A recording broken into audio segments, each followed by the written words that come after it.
Hello everyone. Once again, welcome back to our YouTube channel CS Ansar and this is CS Stuti Mahajan.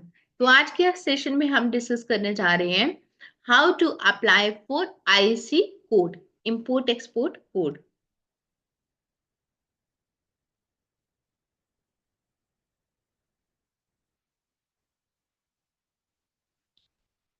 बहुत सारी queries हमारे पास आई हुई थी कि IC number जो है, इंपोर्ट एक्सपोर्ट नंबर, किस तरह से हम लोग अप्लाई कर सकते हैं, तो उसके ऊपर हमें एक बारी बना दो। तो सबसे पहले हम डिस्कस करते हैं इंपोर्ट एक्सपोर्ट कोड जो है वो किस तरह से रहते हैं। ये एक 10 डिजिट का अल्फा न्यूमेरिक कोड होता है जब हम अप्लाई करेंगे आईसी नंबर के लिए। और आईसी नंबर जब हमारे पास आ जाएगा तो ये इंपोर्ट एक्सपोर्ट कोड जो रहते हैं ये हमारे पास एक 10 डिजिट का नंबर रहता है, अल्फा न्यूमेरिक कोड। इसके अंदर अल्फाबेट्स भी रहेंगे और न्यूमेरिक्स भी रहेंगे। और ये हमें कौन से ऑफिस से मिलते हैं? DGFT, director general of foreign trade. ठीक है, तो ये हमें मिलते हैं डीजीएफटी के ऑफिस से, ये वाला नंबर जो है हमें मिलता है। तो इसको अप्लाई करने का प्रोसीजर क्या है, तो सबसे पहले हम डिस्कस करते हैं। सबसे पहले आपको जाना पड़ेगा डीजीएफटी के पेज के ऊपर। डीजीएफटी www.dgft.gov.in की साइट के ऊपर आप जाएंगे तो वहां पर नेक्स्ट आपको प्रोसीड करना है। ठीक है, तो सबसे पहले आपको विजिट करना है, क्योंकि बहुत सारी क्वेरीज ऐसी आती हैं कि आईसी नंबर अप्लाई कहाँ से करना है, उनको यही नहीं पता है। तो आईसी नंबर जो अप्लाई करने का प्रोसीजर जो है, प्रोसीजर बड़ा सिंपल है। और आपको कहाँ जाना है? www.dgft.gov.in इस साइट के ऊपर आप जाएंगे। तो यहाँ पे जाके आप क्या करेंगे? अप्लाई करेंगे फॉर आईसी। यहाँ पे अप्लाई करने के लिए आपके ऊपर लोग क्या करते हैं, जो ऊपर के टैब्स रहते हैं ना, वहां पे देखते हैं और ऊपर के टैब्स के अंदर उनको दिखाई नहीं पड़ता, तो उनकी क्वेरी आती है कि यहाँ पे अप्लाई करने का कहीं पे है नहीं है कि आईसी कोड कहाँ पे अप्लाई करना है। तो जब आप अपनी स्क्रीन को ओपन करेंगे, ये वाली जो वेबसाइट है, आप अपना पेज ओपन करेंगे तो यहाँ पे आपको इस तरह से ये दिखाई देगा। ठीक है, तो यहाँ पर आपके पास ये टैब्स दिखाई देंगे। ऊपर वाले विंडोज में आपको जो ऊपर वाले टैब्स रहते हैं ना, आपको वहां पे नहीं जाना। यहाँ पे राइट हैंड साइड यहाँ पे ये दिखाई देगा। तो यहाँ पर आपके पास रहेगा अप्लाई फॉर आईसी। तो यहाँ से आपको आगे बढ़ना है। ठीक है, अप्लाई फॉर आईसी को जैसे आप क्लिक करेंगे तो आपके पास वहां पे केवाईसी इंफॉर्मेशन जो है आपसे मांगे जाएगी और कैप्चा कोड वहां पे आएगा। और कैप्चा कोड जैसे आप डालेंगे तो आपका ओटीपी चला जाएगा, जो भी आपने वहां पे नंबर दिए। जैसे आप अपना ओटीपी डालेंगे, जिस तरह से हम बाकी के भी करते हैं, जैसे आप अपना ओटीपी डालेंगे, ठीक है, तो आपके पास जो ऑनलाइन एप्लीकेशन पेज है वहां पे डिटेल्स फिल करने के लिए वो आपका ओपन हो जाएगा। तो आप क्या करेंगे? फिल करेंगे application entity details including branch details and director partner details. तो अब आपके पास सारी की सारी इंफॉर्मेशन जहां पे आपको फिल करनी है, वो सारा का सारा पेज आपके पास सामने जो है वो ओपन हो जाएगा।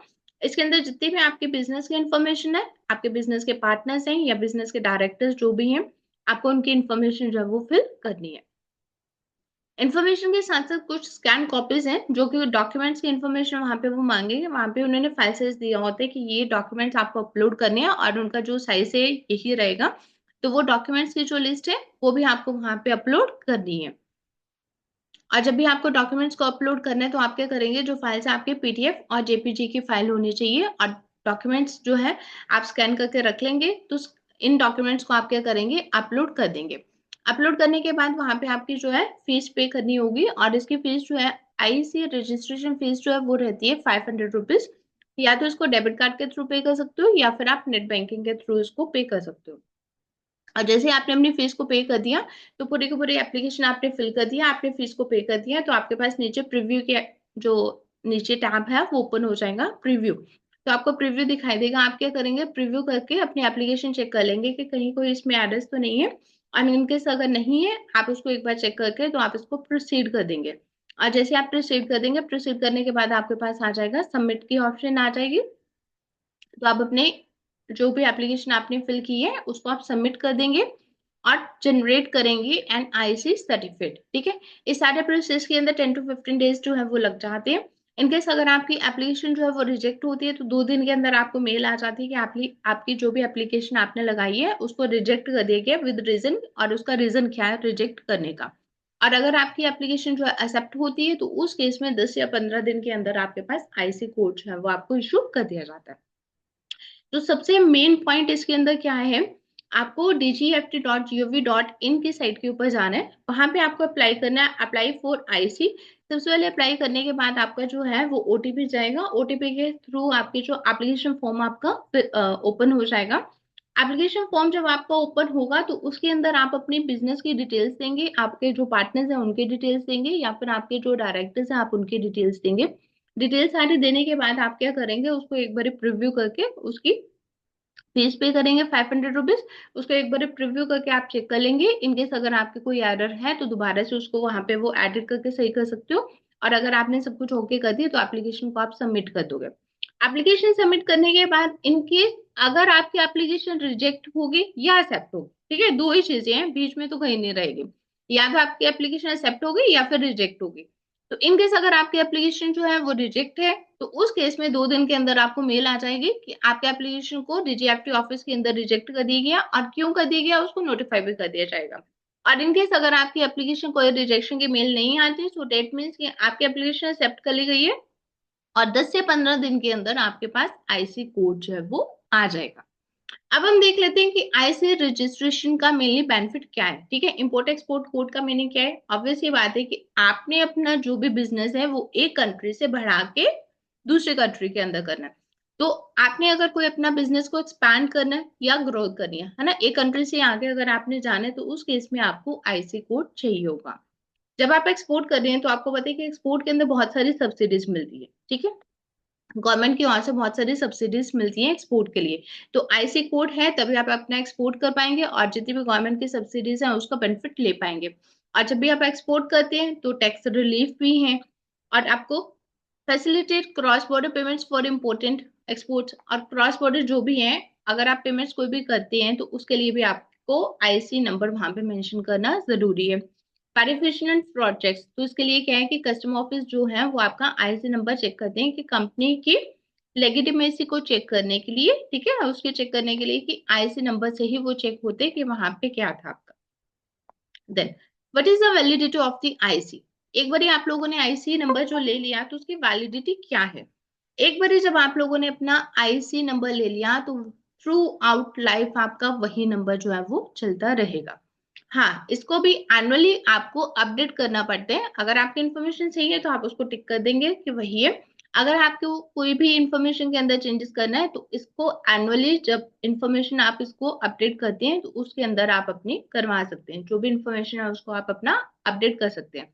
लेट अस सपोज कि आपको लगता है आपने आज आईसी लिया, आईसी कोड लिया, आज आप एक बिजनेस के अंदर है, कल को आपने उस बिजनेस के अंदर कुछ ना कुछ ऐड कर लिया, ठीक है, तो आप क्या करेंगे, आईसी कोड आपका वही रहेगा, उसके अंदर आप क्या करेंगे, लिस्ट ऑफ आइटम्स जो हैं जो भी आपने ऐड ऑन किया बिजनेस वो वहां पे ऐड ऑन कर देंगे। इस आईसी रिक्वायर्ड फॉर सर्विसेज, अगर आप इंडिया के बाहर कोई भी, ठीक है, ऑनलाइन काम करते हो तो एक्सपोर्ट ऑफ सर्विसेज किसी भी तरह से करते हो तो वहां पे आपको आईसी कोड लेने की नीड नहीं है। लेकिन इनकेस अगर आपने कोई भी इस तरह की सर्विस कर रही है जहां पे आपको फॉरेन ट्रेड पॉलिसी का आपको बेनिफिट लेना है तो आपको वहां पे आईसी कोड चाहिए होगा। क्योंकि अगर आपने कोई भी फॉरेन ट्रेड पॉलिसी का कोई भी बेनिफिट ले रहे हैं, कोई सब्सिडी ले रहे हैं या किसी भी तरह से बेनिफिट उठाना है तो वहां पे वो जो बेनिफिट तभी आप उठा पाएंगे, उसका बेनिफिट तभी अवेल कर पाएंगे जब उस फॉर्म के अंदर आप अपना आईसी कोड मेंशन करेंगे, ठीक है। आईसी कोड मेंशन करना वहां पे जरूरी है। तो उस पॉइंट पर अगर आपने कोई फॉरेन ट्रेड पॉलिसी का बेनिफिट लेना है तो आपको सर्विसेज के लिए आईसी कोड चाहिए। अदरवाइज अगर आप अपने कोई सर्विसेज देना चाहते हो, कोई कंसल्टेंसी सर्विसेज, या अगर आपके कोई इस तरह से आप बाहर देना चाहते हो तो आपके लिए आईसी कोड लेना मैंडेटरी नहीं है। नेक्स्ट है, how long does it take to get an IC. ठीक है, तो जैसे ही हमने पहले भी डिस्कस किया कि हमने एप्लीकेशन लगा दी तो एप्लीकेशन लगाने के 10 से 15 दिन के अंदर हमारे पास जो आईसी कोड है वो मिल जाएगा। Who is exempted from having an IC. तो आईसी कोड लेने के लिए कुछ एग्जाम्पशंस दिए गए हैं, वो कौन सी क्लास ऑफ पीपल जो कि एग्जाम्प्ट किए गए हैं from having an IC are government department, ministries and other notified charitable institution. ठीक है, सभी चैरिटेबल इंस्टीट्यूशंस नहीं है, कुछ नोटिफाई किए गए हैं, गवर्नमेंट डिपार्टमेंट्स को एग्जाम्प्ट किया गया, मिनिस्ट्री को एग्जाम्प्ट किया गया, and other notified charitable institutions जो है उनको कुछ जो नोटिफाई किए गए हैं चैरिटेबल इंस्टीट्यूशंस उनको एग्जाम्प्ट किया गया आईसी कोड लेने से।